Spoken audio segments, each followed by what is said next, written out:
Assalamualaikum warahmatullahi wabarakatuh, para mahasiswa sekalian. Bertemu lagi dengan saya, semoga sehat selalu. Salam jumpa pada perkuliahan online imunobiologi dengan judul fagositosis. Kita ketahui bahwa untuk pertahanan tubuh kita ini terdiri dari dua macam, yaitu imunitas alami dan imunitas adaptif. Dalam hal menangkal segala serangan dari mikroba atau patogen atau zat asing lainnya. Untuk imunitas bawaan atau imunitas alami, di sini terdiri menjadi dua. Yang pertama adalah pertahanan eksternal, ada barir yang membatasi antara lingkungan dalam dengan lingkungan luar. Nah, terdiri dari kulit kita sendiri, kemudian membran yang bermukus, serta dengan melepaskan sekret, misalnya keringat dan lain-lain. Kemudian untuk pertahanan internal, di sini ada 4 cara yang termasuk imunitas alami. Pertama adalah melibatkan sel-sel fagosit dalam suatu peristiwa yang disebut dengan fagositosis. Yang kedua, melibatkan protein antimikrobial yang dalam hal ini bisa kita sebut sebagai sistem komplement. Yang ketiga adalah respon inflamatori atau peradangan, dan satu lagi adalah melibatkan sel-sel pembunuh alami. Berdasarkan imunitas yang adaptif, di sini terdiri dari dua, yaitu respon humoral dan respon yang dimediasi oleh sel. Baiklah, untuk pertemuan kali ini kita akan bahas satu topik menarik tentang pertahanan internal imunitas alami, yaitu fagositosis. Topik bahasan yang akan kita bahas pada pertemuan kali ini ada 5. Yang pertama adalah hakikat fagositosis, yang kedua macam sel fagositik, yang ketiga makrofag, yang keempat adalah neutrofil, dan yang terakhir adalah bagaimana proses fagositosis itu terjadi. Kita mulai saja. Untuk yang pertama adalah hakikat fagositosis. Fagositosis itu adalah suatu proses atau suatu mekanisme pertahanan diri yang dilakukan oleh sel-sel fagosit atau sel-sel yang tugasnya adalah mencerna zat asing, sehingga zat asing ini tidak akan mengganggu bagian tubuh yang lain. Sel-sel fagosit ini terdiri dari dua jenis, yaitu fagosit mononuklear dan fagosit polimorfonuklear. Contoh dari fagosit yang mononuklear adalah monosit yang terdapat di dalam darah dan yang berada di jaringan tersebut sebagai makrofag. Sedangkan contoh untuk fagosit polimorfonuklear di sini adalah untuk sel darah putih yang granulosit seperti neutrofil, eosinofil, basofil, dan sel emas yang kerjanya di dalam jaringan. Gambar berikut adalah ringkasan dari sel-sel kunci yang berperan sebagai sistem imun. Nah, dalam hal ini saya hanya ingin menegaskan bahwa yang terlibat dalam hal fagosit atau fagositosis ini antara lain adalah neutrofil, eosinofil, monosit, dan makrofag. Tapi dari 4 ini yang akan kita bahas pada pertemuan ini ada 2, yaitu makrofag dan neutrofil. Walaupun secara komposisinya berbeda, namun keduanya ini memiliki sifat yang sama, yaitu mencerna patogen. Berikut adalah gambar yang menjelaskan adanya perpindahan sel-sel fagosit menuju ke arah patogen. Nah, di sini kita perhatikan bahwa di sini ada sel neutrofil dan makrofag. Kemudian di bagian sini adalah patogen. Karena si patogen ini melepaskan zat kimia yang bisa dideteksi oleh makrofag maupun neutrofil, sehingga dia mengenali bahwa itu adalah zat asing. Akibatnya makrofag dan neutrofil ini nanti akan bergerak ke arah zat kimia tersebut dan mengenali bahwa itu adalah zat asing. Oleh sebab itu antigennya nanti akan dihancurkan. Kita bahas satu persatu. Yang pertama adalah makrofag. Makrofag ini merupakan sel darah putih yang sifatnya nanti akan mencerna bakteri, virus, sel-sel yang mati maupun debu. Paling banyak berada di dalam darah, di pembuluh lim maupun di cairan ekstraseluler.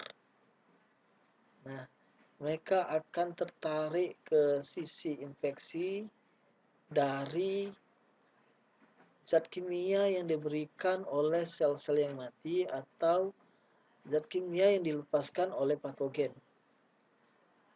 Sehingga si makrofag ini bisa mengenali bahwa itu adalah patogen dan memakannya. Nah, gambar ini menunjukkan bahwa di sini ada patogen warna hijau. Kemudian sedangkan yang warna pink ini adalah sel-sel makrofagnya. Nah, di sini ada suatu percobaan. Ada satu sel makrofag manusia, kemudian diberi ragi. Nah, karena ragi ini melepaskan satu zat kimia dan dikenali oleh makrofag, maka makrofag ini nanti akan bergerak menuju sel ragi dan memakannya. Kemudian sel darah putih berikutnya adalah neutrofil. Neutrofil ini merupakan sel darah putih yang sifatnya mirip seperti makrofag. Dia juga bersifat sebagai sel fagosit. Hanya bedanya, kalau neutrofil di sini dia melepaskan juga zat kimia yang beracun yang dapat merusak lingkungan di sekitarnya, termasuk dia sendiri. Di sini gambar ini ingin menjelaskan bahwa ada peran dari neutrofil dalam hal menghancurkan satu bakteri yang bernama Streptococcus pyogenes. Nah, di sini adalah bakterinya, sedangkan yang bagian keabu-abuan ini adalah neutrofilnya. Ini adalah neutrofilnya.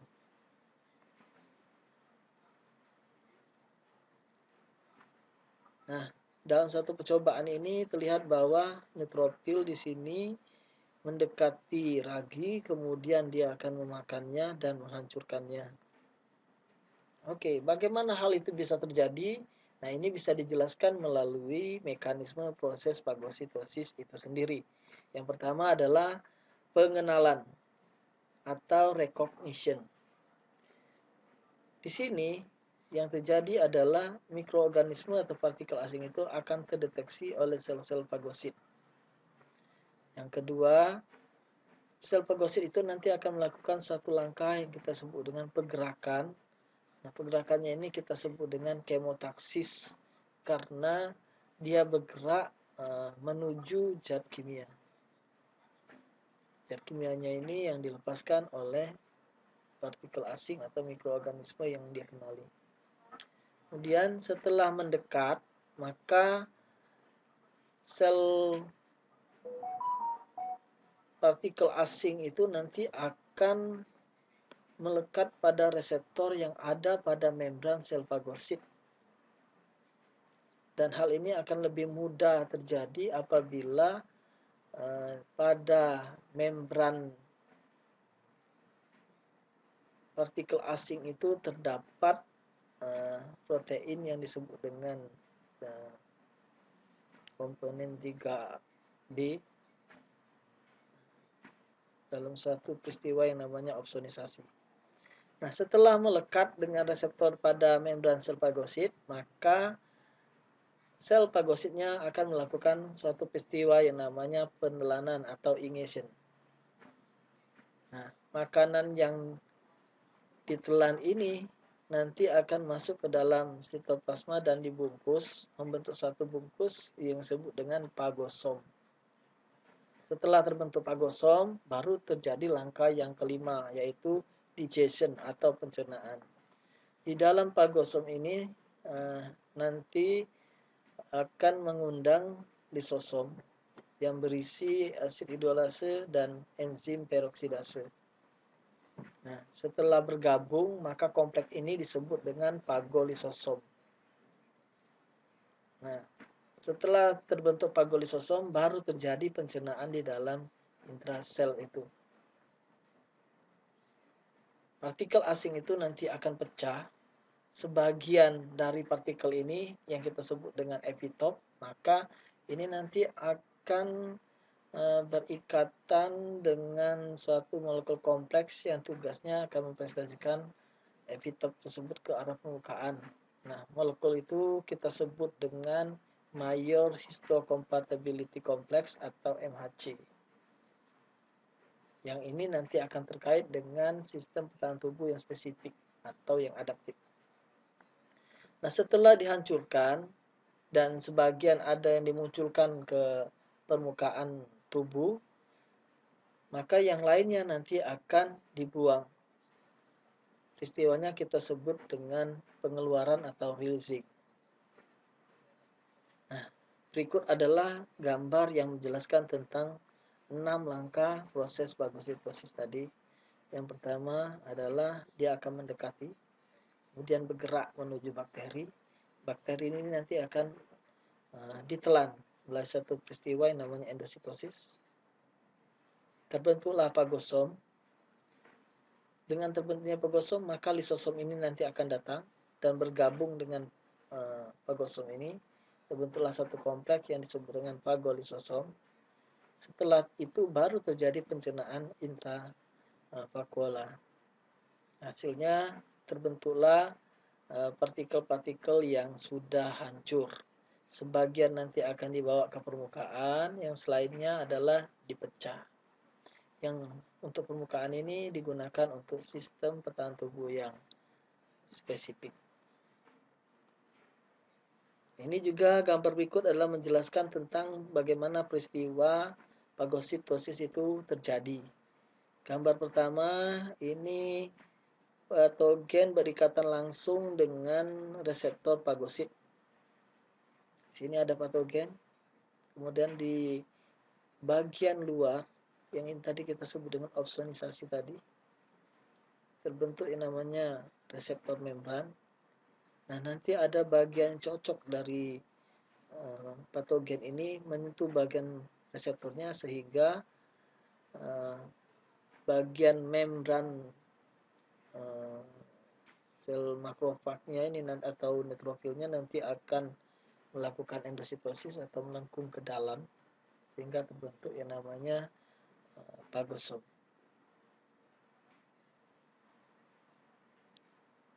Ini untuk patogen yang non spesifik. Tapi kalau untuk patogen yang sudah dikenali dengan melalui dengan suatu kapsul atau maka peristiwanya akan lain. Karena di sini patogennya tidak cocok dengan reseptor yang ada di membran sel fagosit. Oleh sebab itu diperlukan antibodi sehingga antibodinya nanti akan melekat pada sisi polisakarida di patogen dan bagian yang lain ini nanti akan cocok dengan reseptor pada membran plasma dari sel fagosit sehingga sel fagosit ini nanti bisa memakan patogen tersebut. Nah, gambar berikut ini juga merupakan kerjasama dari reseptor pada sel fagosit dengan antibodi. Nah, bagaimana bisa terbentuknya antibodi? Karena di sini dibantu oleh kompleks yang disebut dengan MHC tadi. Bagaimana MHC itu terjadi adalah seperti ini. Ini antigen dengan kapsul yang berbeda, yang belum ada cocok dengan reseptor yang ada di sini, sehingga patogen ini nanti akan ditelan kemudian dihancurkan, sebagian nanti dibawa ke sini, sebagiannya lagi nanti akan dibuang. Nah, yang ditempelkan di permukaan ini nanti akan dikenali oleh sel T ini dan membentuk dia akan membentuk sisi aktif, sehingga nanti apabila antigen yang sama akan masuk lagi, maka sel makrofag akan bisa mengenali dan menghancurkannya. Untuk informasi tambahan pada perkuliahan ini, bahwa untuk pendegradasian yang terjadi di dalam pagolisosom itu, ini tergantung dengan suasananya juga. Apakah terdapat oksigen atau tidak terdapat oksigen. Nah, apabila ada oksigen, maka peristiwa degradasi ini akan bergantung pada ikatan kaya energi NADPH. Nah, bagaimana hal ini bisa terjadi? Ini karena beberapa zat yang disekresikan di dalam pagolisosom, misalnya hidrogen peroksida atau H2O2 atau anion superoksida yang kita kenal dengan radikal bebas O2 atau dengan radikal bebas nitrit oksida atau NO-. Nah, zat ini diperoleh dengan bantuan enzim NADPH lisosomal dan enzim lain melalui proses kimia yang disebut dengan respiratory burst yang disertai dengan konsumsi oksigen yang singkat-singkat. Nah, hidrogen peroksida dan mieloperoksida inilah yang akan mengaktifkan sistem berhalogenisasi yang memicu untuk penghancuran bakteri. Oleh sebab itu, bakteri di dalam pagolisosonya bisa hancur karena dibentuknya hidrogen peroksida atau mieloperoksida yang diawali atau dengan memanfaatkan ikatan kaya energi. Nah, apabila pada pagolisosom itu tidak terdapat udara atau tidak terdapat oksigen, maka akan bergantung pada pelepasan granula. Nah, jadi nanti di sini nanti ada pelepasan satu enzim proteolitik, misalnya defensin, isosim, dan protein kationik, peptida antimikrobial lainnya, sehingga dia akan bertemu dengan bakteri ini dan menghambat pertumbuhan bakteri atau justru nanti akan menghancurkan bakteri itu sendiri. Saya rasa untuk perkuliahan kita cukup sampai di sini dulu. Terima kasih atas perhatiannya. Apabila ada permasalahan bisa menghubungi di nomor ini atau email saya. Untuk permasalahan yang lain bisa kita diskusikan pada forum diskusi pada perkuliahan online ini. Saya akhiri. Assalamualaikum warahmatullahi wabarakatuh.